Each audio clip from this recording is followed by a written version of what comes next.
how did your national team call-up come about? And before that, why did you choose Ghana over Germany?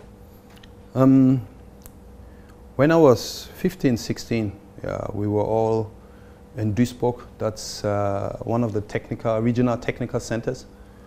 And all the regions came together. This is how they select the under-16 national team. Yes. And before that, they had a pupils national team. Oh, okay. There were like 7, 8 pitches, and all the regions, like I said, they are there. All the scouts from the German Football Association were there. And at that time, it was Bertie Fuchs who was the coach. Okay. And you know, then I was approached that I am on the list to be recruited for the under-16 national team. Okay. And when the coach spoke to me, he asked me, "But you're interested, huh?" And I said, "Well, I will come if you can give me one player in the senior national team with whom I can identify myself." Do you understand this? Yes. It means that there was no black at that time, there was just no to black answer your question. inside the national team, Yes. the senior national team. Yes. So you couldn't identify yourself as Yes. a German. Yes. Tony, it's quite an interesting one.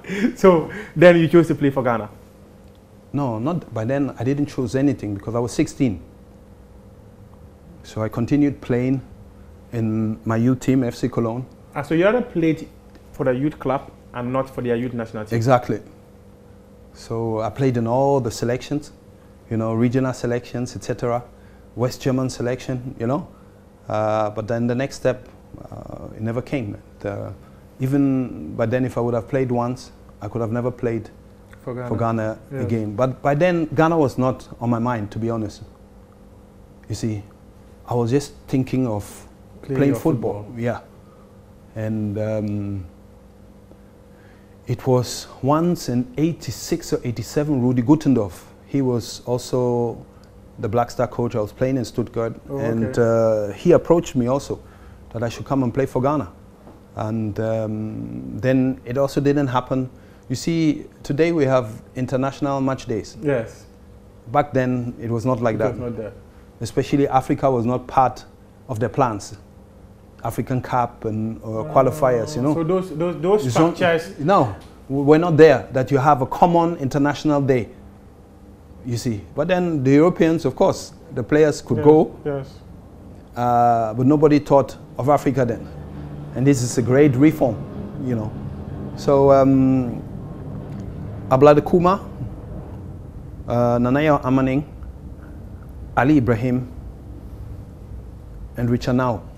Even Michael Osei also came. We stayed together with my uncle, Andy Quist. And he was a Hearts fan. And yeah. Oh, okay. And but may his soul rest in peace. He passed. And Richard Now, Ablade Kuma, yeah, Nanaya Amaning, Ali Ibrahim, were there, we were talking, and see, we were chopping kinke together. And if I see Ablade Kuma, you know, we have that saying that, hey, you still owe me my kinke. You know, but joke aside,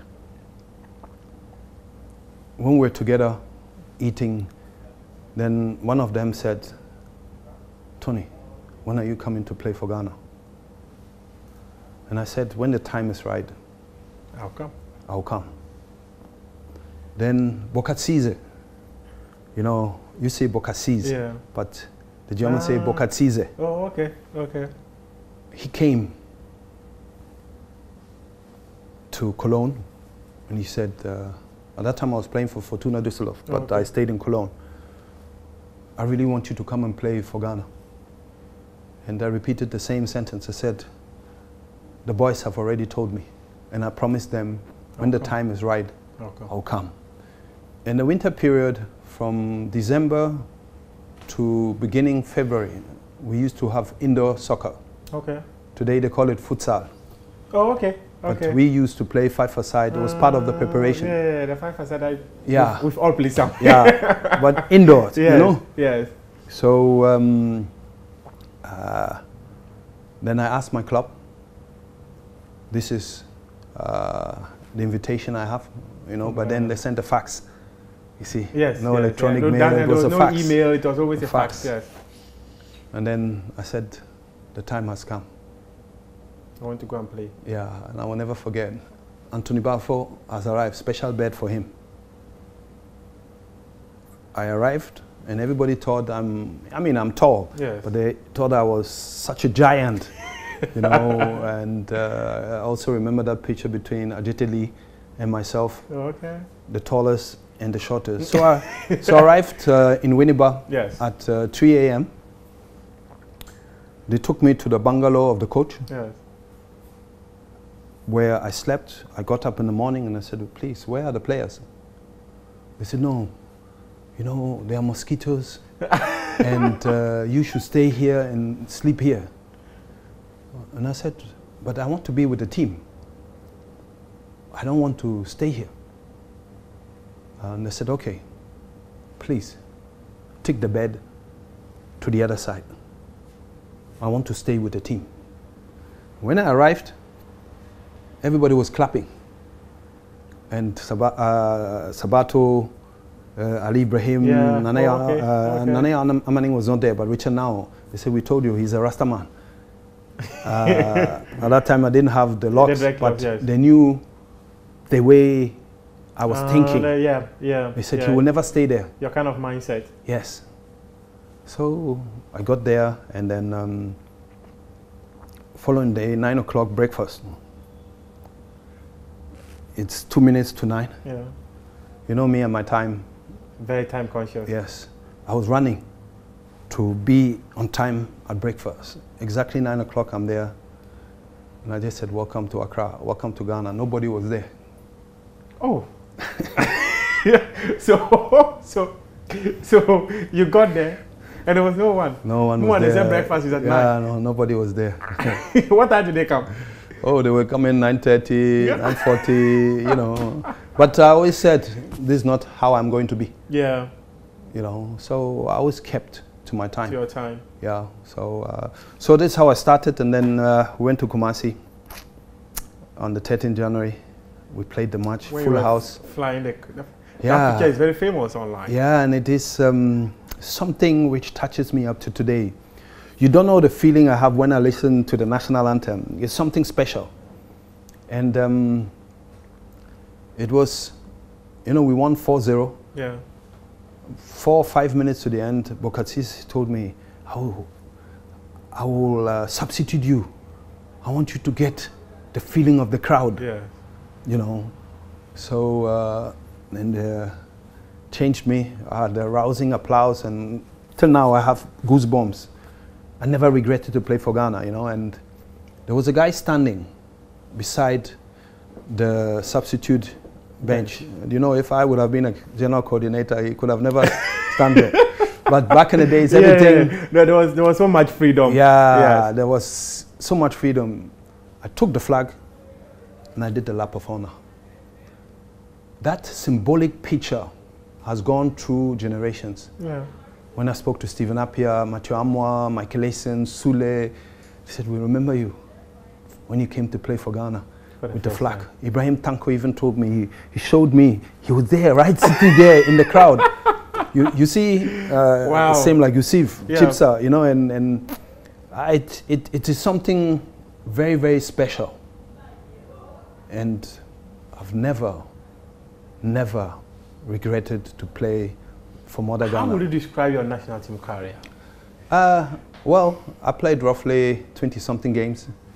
And I played in the Afcon 1992 yes. and 1994. After that, I made a statement, a strong statement against some of the officials. Because at that time, there was a lot of interference, this, that. And when I spoke, I don't know which player, he came to me, he said, hey, here, you know, you cannot say this, that. And I told him that nobody buys my dokunu for me. I buy it yourself. I buy it myself, and yeah, this is how I then didn't play for the national team again. They called me 3-4 times, but you know, I called it. Yeah, it was a good time, and yeah, it was like 5 years, you know, 4 or 5 years, and for me it's fine. I think I made an impact, you see, and I have good memories. Though I missed the penalty in 1992. And you know, people always talk about the bad one first. I was always going to ask that question. No, if you wouldn't have asked that question, you would not be a journalist. You know, so I scored the first. Everybody shot, and then it was my turn again. Yes. And Alain Guamene saved it, and I always tell him, I made you popular. You know, so we are very good friends. But it rather made you unpopular, because many people actually felt that Ghana could have won that tournament if he had buried that. I don't think he made me unpopular, you know, but then I think people knew that I was the first to be born in the diaspora to play for Ghana. And I think I had a very good African Cup as well in 1992. Yes. Even when we arrived, people carried me. Yes. And what happened when we got back? So I saw a picture online when I was doing the research for this conversation, and I saw a picture that you were being carried. Yes, when we arrived at the airport. Oh, okay. You see, and you know, we went town to town. I don't know what would have happened if we would have won the cup. That would have been something else. Yeah, it was crazy. And you see, maybe today, with all the social media, people would have insulted me, maybe. You know, yeah, you never know. Yes, yes. You see, but I think people know to now that I'm a patriot, that I love Ghana, I love Africa. And one journalist even asked me, do you feel like stopping your career? And then I asked him, did Maradona stop his career when he missed a penalty? Did Lothar Matthäus stop his career when he missed a penalty? In life, people always remember bad things. The bad ones. You understand? But I have a lot of positive things to tell about Ghana and the national team. And up till now, I never regretted it. Tony, there are many stories about that grand finale of Senegal 1992, about how you became the captain for that final. Many people actually say that, okay, it was the decision of the maestro for you to captain the team. What transpired? Maestro and myself, up to now, we are very close. He's a brother. We speak very often.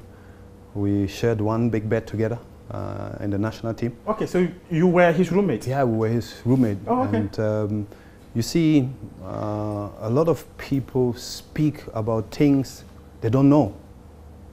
So what you have heard, somebody has told you. Now you are speaking to the source. Abdi never ever told me that I'm going to be the captain for the finals. And this is how it is. For me, to tell you honestly, there were a lot of things going on, but I was new in the team. There are a lot of things even I got to know about later. And you see, we are in 2022. We're getting to 2023. And we're still talking about it. That's exactly 30 years today. Yeah, for me it's, you know, I heard people, former colleagues speaking about it. I'm okay with my soul, you know, that I didn't go to ask for the captainship to be given to me. Yes. It was Otto Pfister who did it. But I never knew what was behind these things, because I was new in the team. Oh, okay. You understand? I see. Later on, I got to know so many things, because for me, I didn't care about if this one is an Ashanti or Ga or Ewe. I wanted to come and play and also win the cup. So there was this kind of, this person is Ashanti, this person is a Ga, this person is a some kind of tribalism in the camp? No, I can't say that, but there were groups. In every national team, you have groups, people who get along more than others. But yes, you see the impact later. It had on the team. It had on the team.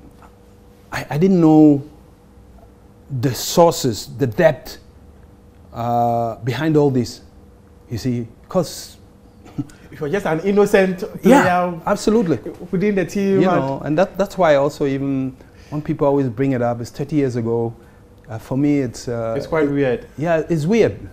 It's gone, and it's done. I do recall some of those stories where someone said you even had a fight with Anthony Yeboah. Was that true? Never in life. Never in life. We never had an argument. Anthony Yeboah was very good to me. We used to visit each other in Germany, and when I came to play, he opened his arms and his doors to me. You know, he made me feel very comfortable in the national team. You know, so same like Abukari Damba at that time. Yes. Joe Addo was there. I told you already. Yeah. Richard Now, Ali Ibrahim. You know, Frimpong Manso, Emmanuel Ampia, Emmanuel Ama Senegal. And the others, they were very, very accommodative to me, you know, yeah. So Tony, just to wrap up on the national team, right? Is it disappointing, or how disappointing is it for you that that generation you met, because many people have said, is the best generation in terms of talent that Ghana have had? Abedi Pele, yourself, Anthony Yeboah, Odate Lamte.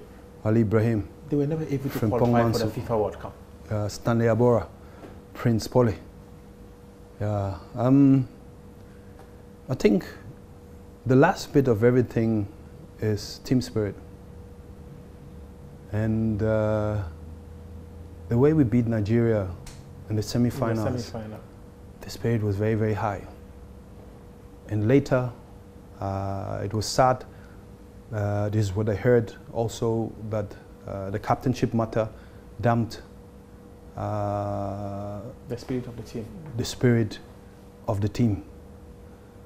And the cup normally was for us. And unfortunately it didn't happen. That's why I always emphasize on good team spirit. It can take you very, very far. I remember Germany, just talking about the team spirit, Marco Reus, he was the best player of the season. Yes. Even now he's injured again, he cannot go to the World Cup. He's quite an unfortunate player when it comes to playing a tournament. So he was the best player of the season, I repeat it. Germany won without him, the World Cup, you know. So team spirit is very, very important. And I think it's also important when players, and this is not so really in our culture, that we face a problem and we tell a player one-on-one, look, this and this is happening, we are not happy with this and that, you know. The generation of today is a bit different, you know, they communicate more, you know. So, but at the end of the day, it's hard, but I don't regret anything.